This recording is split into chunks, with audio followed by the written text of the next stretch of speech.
Leiamos para nossa reflexão Evangelho segundo João, capítulo 16.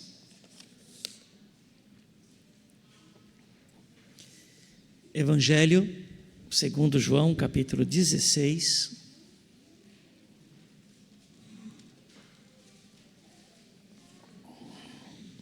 O último versículo, o de número 33, diz: Estas coisas vos tenho dito para que tenhais paz em mim. No mundo passais por aflições, mas tende bom ânimo, eu venci o mundo. Há alguns dias atrás, lendo algumas coisas, me deparei com uma frase bem interessante. Ela diz: a vida cristã é um paradoxo estranho neste mundo. Uma mistura de angústia e paz, de medo e coragem, de tristeza e de alegria. Eu não sei dizer qual a razão pela qual esta pessoa se expressou desta maneira. Se é um desabafo, se é a conclusão de um pensamento, de uma avaliação, mas, independentemente de qual tenha sido o motivo para esta frase, ela coloca diante de nós uma triste realidade. Porque não era para ser assim. Quando lemos o relato da criação e vemos a avaliação feita pelo Senhor Deus daquilo que Ele criou, dizendo que era tudo muito bom, nós somos levados imediatamente a dizer: bem, aquilo que nós vivemos hoje não corresponde. E alguma coisa aconteceu para que aquele muito bom deixasse de ser muito bom. E nós conhecemos a explicação, conhecemos o porquê deixou de ser muito bom. Mas o autor dessa frase, ele especifica um pouco mais, falando não da vida em geral, mas da vida do cristão. E então, quando nós fazemos esta redução para a vida do cristão, esta frase expressa ainda mais claramente, com mais propriedade, a verdade. Em várias ocasiões somos lembrados nas Escrituras que aquele que quer viver piedosamente sofrerá perseguição.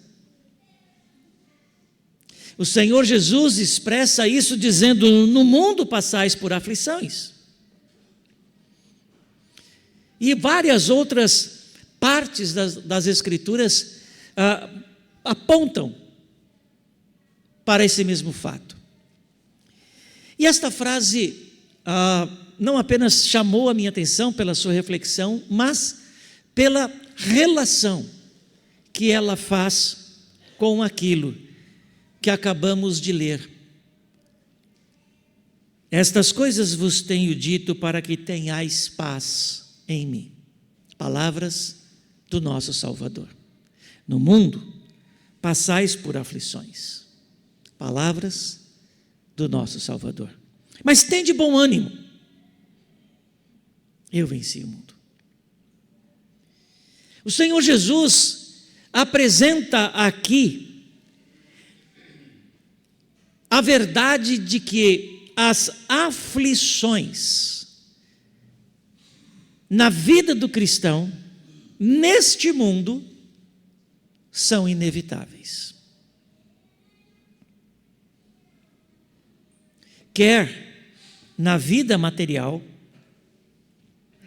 estamos sujeitos a dificuldades financeiras, a perdas materiais, seja na vida física, estamos sujeitos a passar por enfermidades, por dores, por sofrimentos físicos, seja na vida emocional ou psicológica, estamos sujeitos a enfrentar dificuldades, e na vida espiritual não é diferente.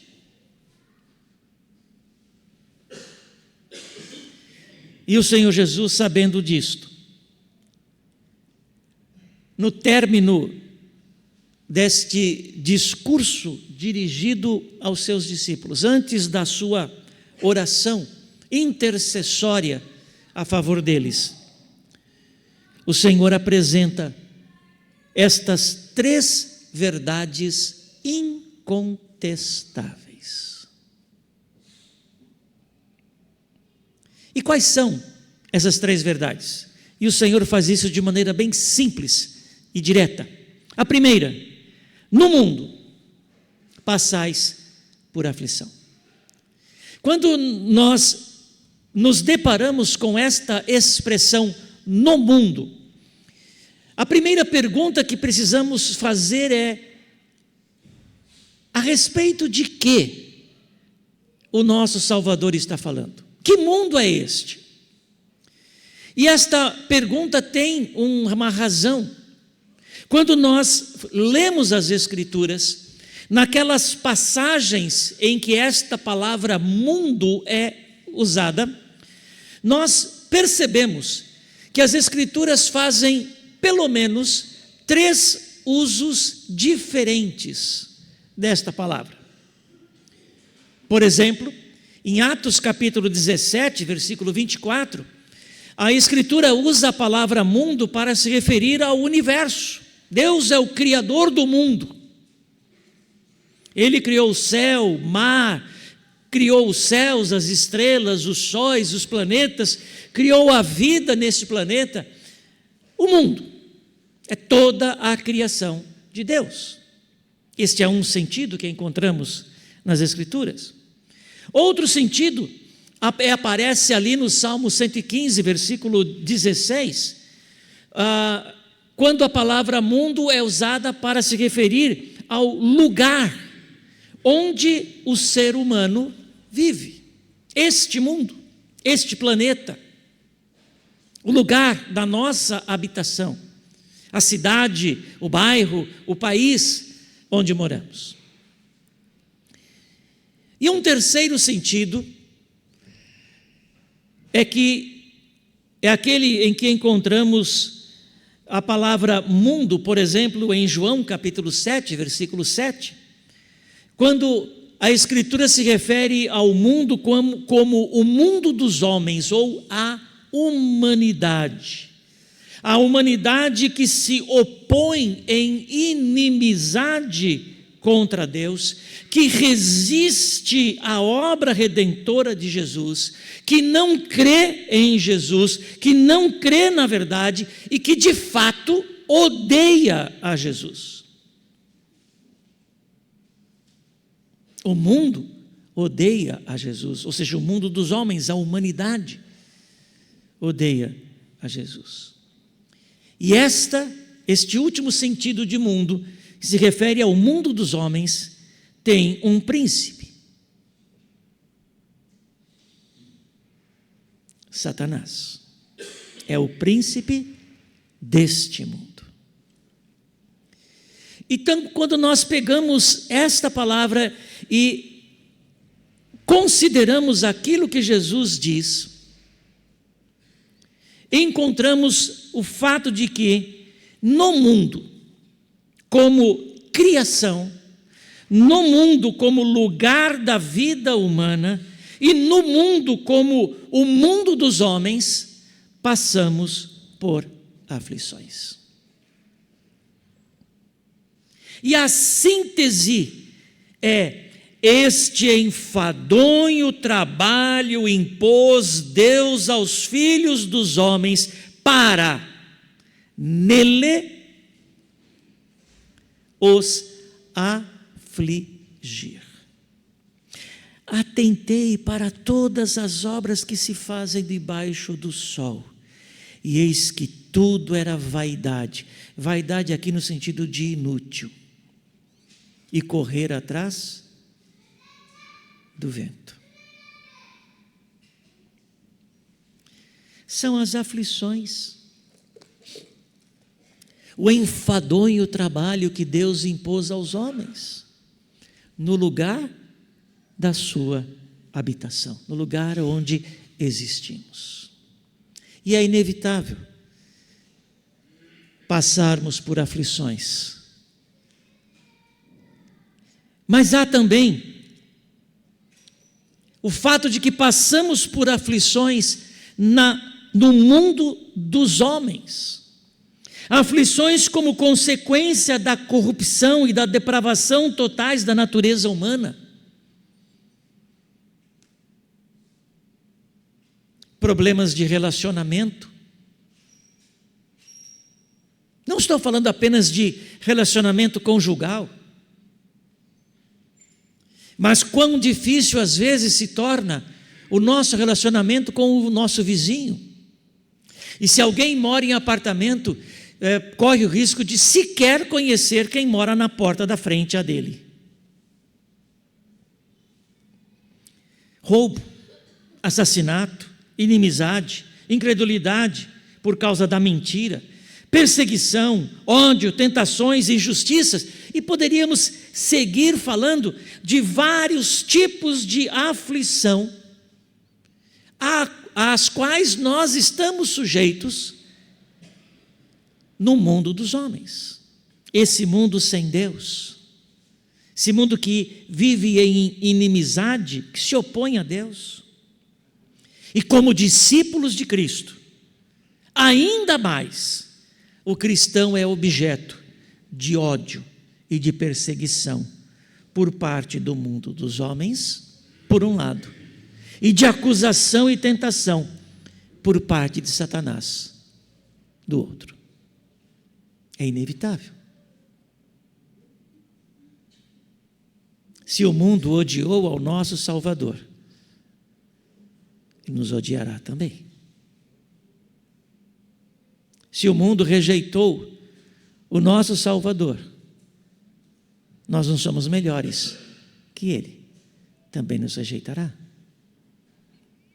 É inevitável passarmos por aflições. Esta é a primeira verdade no mundo, quer como criação, quer como lugar da vida humana, quer como humanidade, passamos por aflições. Esta é a primeira verdade. Mas há uma segunda verdade. No mundo passais por aflições, disse o Senhor Jesus, mas tenham bom ânimo, eu venci o mundo.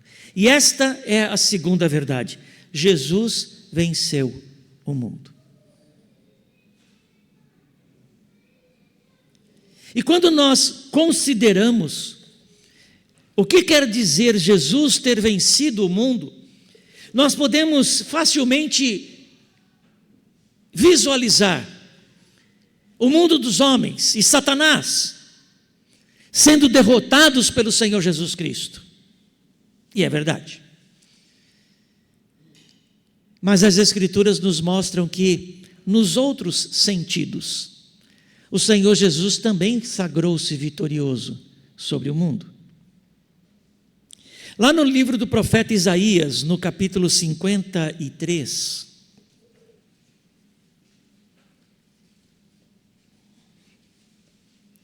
O versículo 4, na sua primeira parte, diz assim: certamente, Ele tomou sobre si as nossas enfermidades e as nossas dores levou sobre si.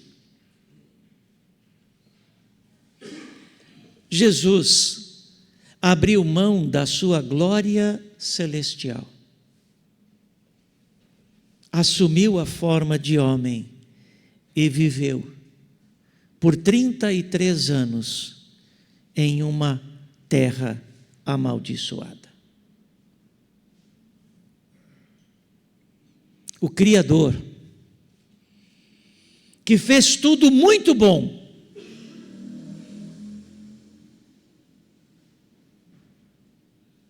sujeitou-se a todas as consequências da maldição por causa do pecado de Adão.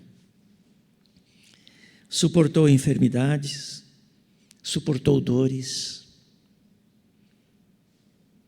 ficou sujeito às intempéries do clima. Os irmãos se lembram? Aquilo que o evangelista Mateus registra lá no capítulo 8, no versículo 20 do Evangelho.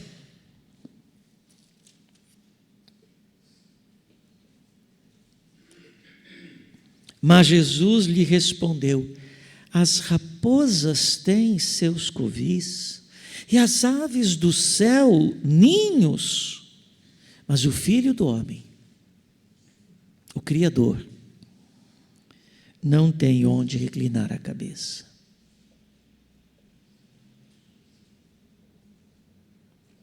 Não há uma única aflição no mundo amaldiçoado por Deus, à qual estamos sujeitos, que o Senhor Jesus não se sujeitou e sofreu também.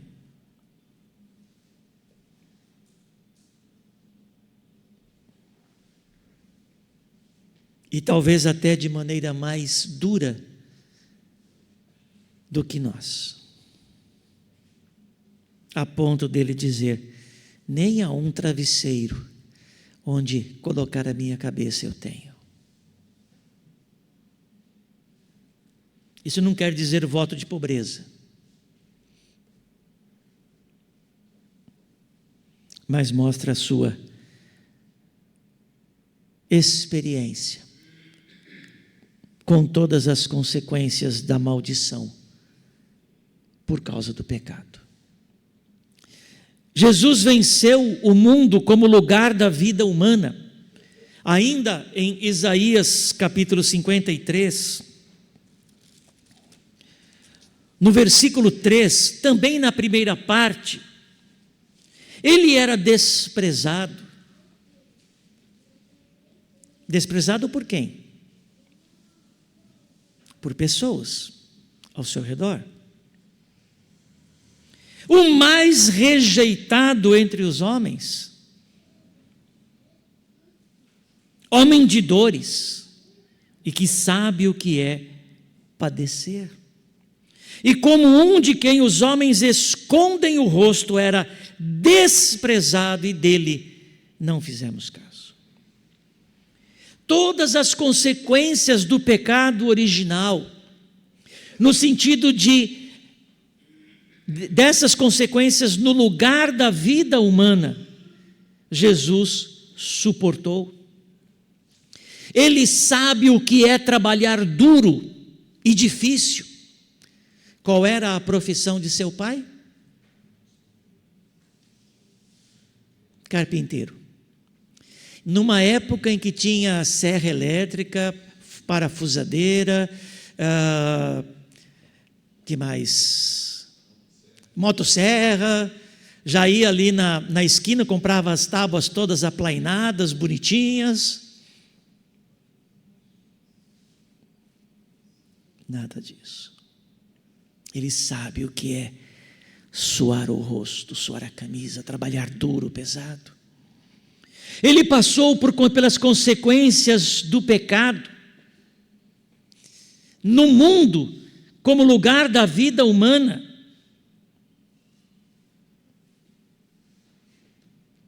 foi um homem de dores, teve problemas de relacionamento, porque foi desprezado, foi rejeitado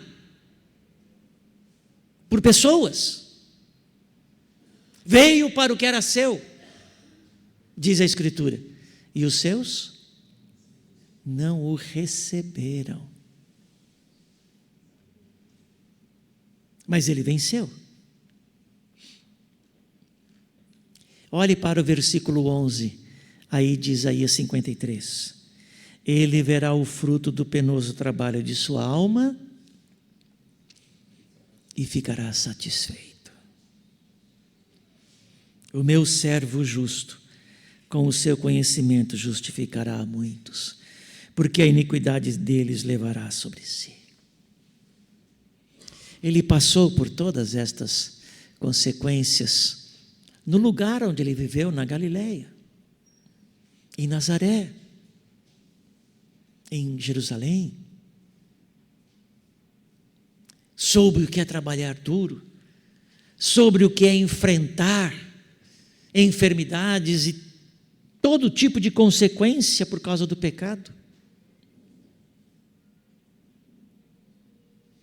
Mas foi vitorioso.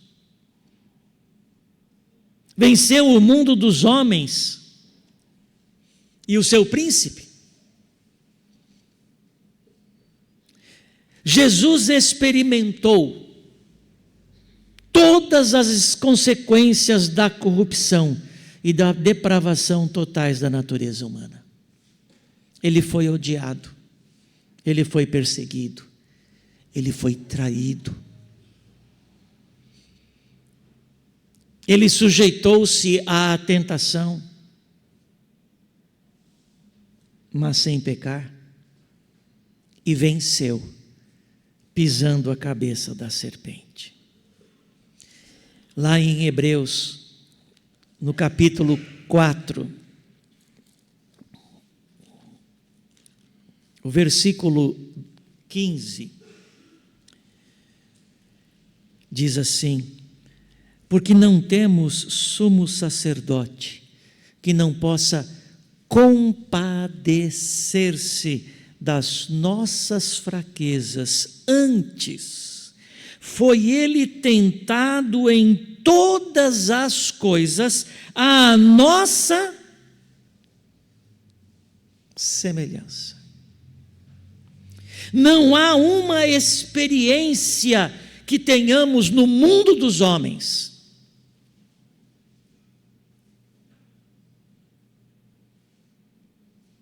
perda de entes queridos. Lázaro, seu amigo, morreu.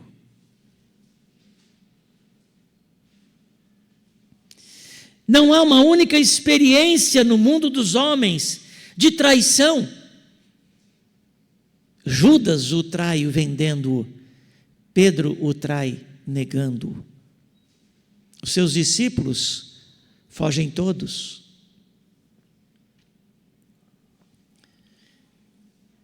Não há uma única experiência de ódio e perseguição por parte do mundo que ele não tenha enfrentado. E não há nenhuma tentação a que possamos estar sujeitos que ele não se sujeitou. Mas ele venceu. E a Escritura afirma, declara esta vitória com uma expressão muito simples: sem pecado. Sem pecado. Foi vitorioso, enfrentando o mundo dos homens. Esta é a segunda verdade. Jesus é o campeão, é o grande vitorioso. Qualquer que seja o sentido em que empreguemos a palavra mundo, no qual existem aflições, o Senhor Jesus sujeitou-se às aflições e venceu em cada uma dessas áreas. Mas há uma terceira verdade incontestável. O cristão pode desfrutar de paz em Jesus e ter bom ânimo. Estas coisas vos tenho dito para que tenhais paz em mim. E esta expressão final é importantíssima.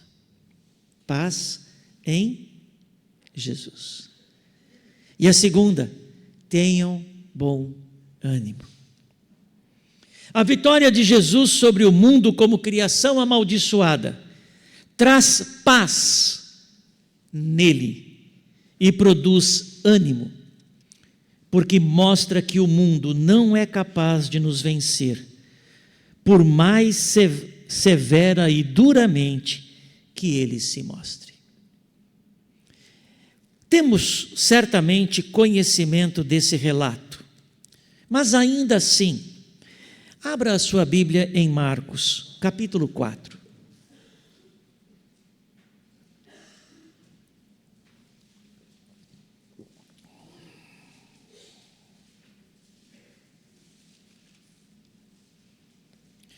A partir do versículo 35 até o 41, o evangelista Marcos narra uma das experiências pelas quais o Senhor Jesus passou no mundo amaldiçoado por causa do pecado. Estão atravessando o mar da Galileia. De repente se levanta um grande temporal de vento e as ondas se arremessam contra o barco, de modo que o barco está a encher-se de água. E onde estava Jesus? E o que estava ele fazendo? Ele estava na popa, dormindo. Não sei se alguém já teve oportunidade de andar de barco em mar, mesmo que seja próximo à costa, mesmo que seja numa enseada, com mar calmo. Se alguém tem estômago fraco, é melhor não ir, porque por mais calmo que o mar seja, tem as vagas, e elas fazem o barco subir e descer.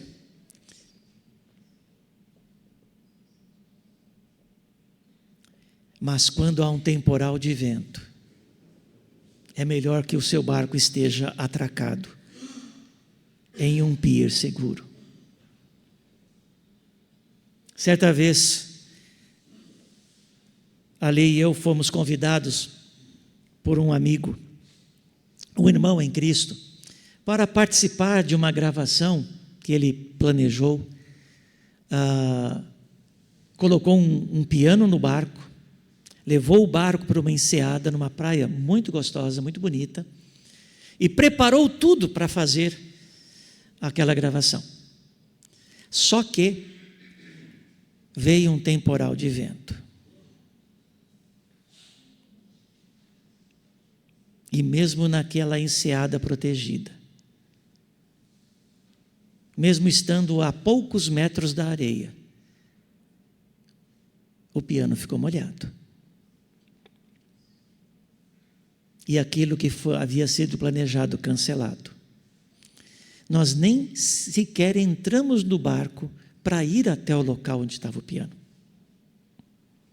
Era impossível navegar. E aí a gente se pergunta, como é possível Jesus estar dormindo?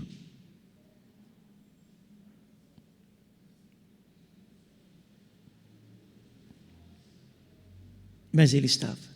Porque não importa quão severa e duramente esse mundo amaldiçoado possa se mostrar, não importa o quanto os ventos possam soprar, o quanto o mar pode agitar, Ele é o Criador, e nele há paz. E quando Jesus é acordado, Ele simplesmente acalma o vento, faz o mar sossegar, e a bonança, a paz nele. E os discípulos são encorajados a ter bom ânimo, mediante a repreensão. Não tendes fé? Vocês não confiam? A vitória de Jesus sobre o mundo como o lugar da vida humana traz paz em Cristo e produz ânimo também, pois nos mostra que as dificuldades da vida, por mais perigosas, por mais aflitivas que possam ser, podem ser vencidas de modo bem-sucedido, porque o cristão participa da vitória de Jesus. Quantas vezes já lemos aquilo que a Escritura diz em Romanos capítulo 8? Quantas vezes estas palavras penetraram os nossos ouvidos? Quem nos separará do amor de Cristo? Será tribulação? Ou angústia? Ou perseguição? Ou fome? Ou nudez? Ou perigo? Ou espada? Será que existe alguma consequência do pecado na vida humana, no lugar onde vivemos, capaz de nos separar do amor de Cristo? Como está escrito, por amor a ti somos entregues à morte o dia todo. Fomos considerados como ovelhas para o matadouro. Em todas estas coisas, porém, essas coisas ditas no versículo 35 e no 36. Em todas estas coisas, porém, somos mais que vencedores. E aqui o segredo: por meio daquele que nos amou. Porque Ele venceu. Ao estarmos ligados a Ele, ao estarmos unidos a Ele, participamos da sua vitória.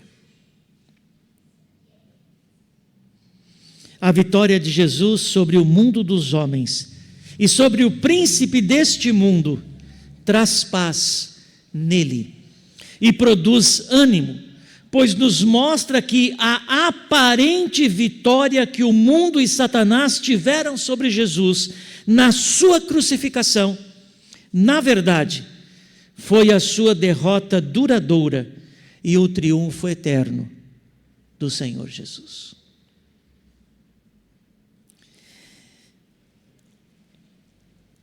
Abra a sua Bíblia na primeira carta aos Coríntios. E enquanto isso,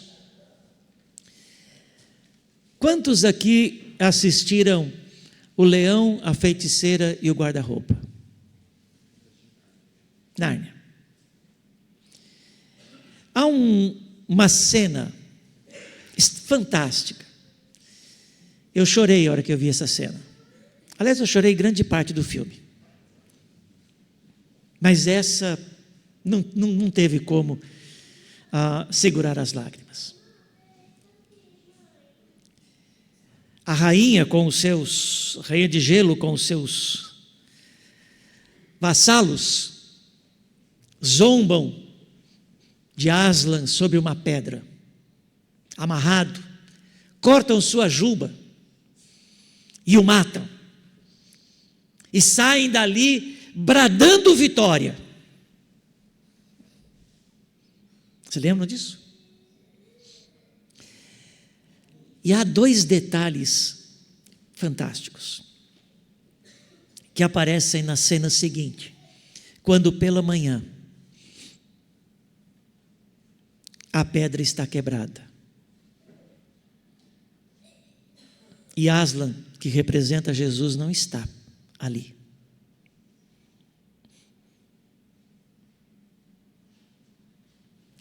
E logo em seguida, a câmera mostra uma inscrição na borda do altar, onde houve o sacrifício.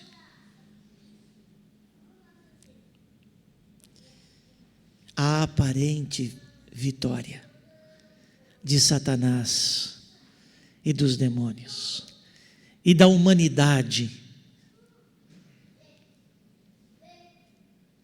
foi não só aparente, foi temporária.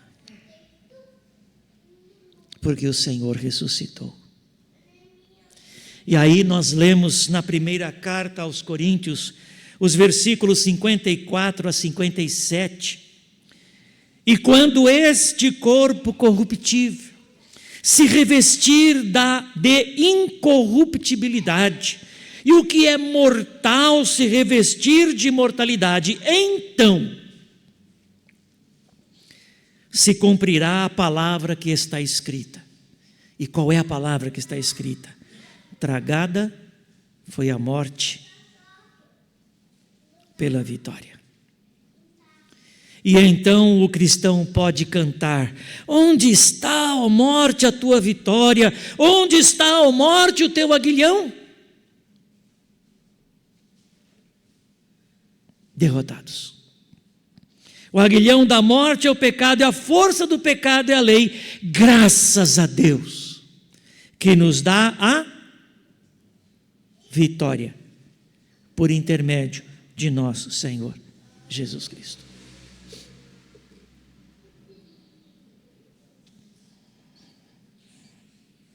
Jesus venceu o mundo dos homens. Venceu seu príncipe. Assim como venceu o mundo como lugar da vida humana. Da mesma maneira como venceu o mundo como criação amaldiçoada. E nesta vitória ele traz paz. Nele. E é preciso estar nele, unido a ele, para desfrutar desta paz. Não existe paz fora de Jesus. E não apenas paz, mas esta paz que ele traz produz ânimo, produz coragem.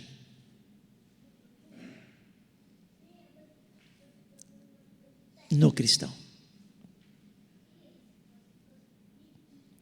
O cristão pode desfrutar de paz em Jesus e ter bom ânimo.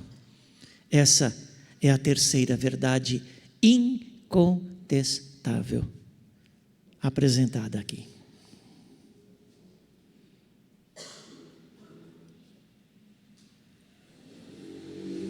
Em face, então, daquela primeira frase que mencionamos, do estranho paradoxo em que vivemos como cristãos, diante desse fato, Jesus oferece paz nele e nos anima. Para encorajamento e ânimo do cristão, Jesus provê sua paz. Paz que o cristão necessita quando enfrenta as aflições que o mundo lhe impõe.